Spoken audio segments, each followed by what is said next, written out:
আগের পার্টে তো তোমাদেরকে দেখিয়েছিলাম চার্চ থেকে আমরা এসেছি মেলায়। তো মেলায় এসে আমরা ফার্স্টে একটু বল খেলতে লেগে গেছি। তো এই বল খেলে আমি আবার একটা ছোট্ট মতো প্রাইজও পেয়ে গেছি। এই প্রাইজ পেয়ে আমার যে কি আনন্দ, মানে হেভি লাকি আমি যে বল খেলে প্রাইজ পেয়েছি। যাই হোক, তারপরে এখানে চারিদিকে রাইডস প্রচুর এসেছিলো মেলায়, সেগুলো দেখছিলাম।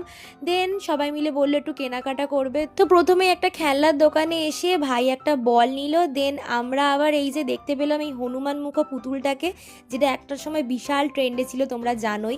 তো তারপরে আমি একটা ছাকুনি নিলাম বড় সড়ো দেখে, এইটা আমার খুব দরকার ছিল, তো মেলায় পেলাম তাই নিয়ে নিলাম। তারপর চলে এসেছি একটা কাপ প্লেটের দোকানে।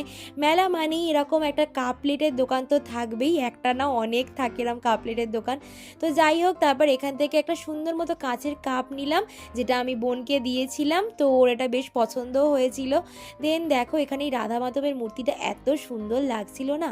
আর এবারে মেলায় দুটো নতুন কাউন্টার আমরা দেখলাম, পিৎজা আর মকটেলের নতুন এসছে মেলায়, দেখে বেশ ভালোই লাগলো। তারপর চলে এসেছি ভাইকে একটা গিফট দিতে, বোনকে দিয়েছি আর ভাইকে গিফট না দিলে চলে, তো ওকে একটা গিফট দিলাম।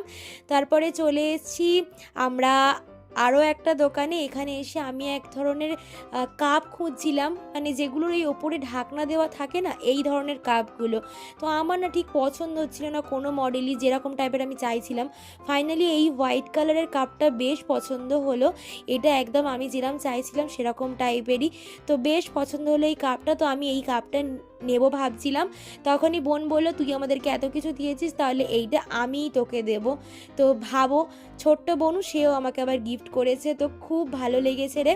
তো আমি ওকে একটা হাম্পিও দিয়ে দিলাম। দেন সবাই মিলে প্রচুর কেনাকাটা করে পাঁশকুড়ার চপ কিনে একটা লিমকা সকলে মিলে ভাগ করে খেলাম। তারপর আইসক্রিম খেতে খেতে আমরা ফিরলাম বাড়ির পথে। আজকের মতো এইটুকুই, দেখা হচ্ছে নেক্সট ব্লগে, বাই।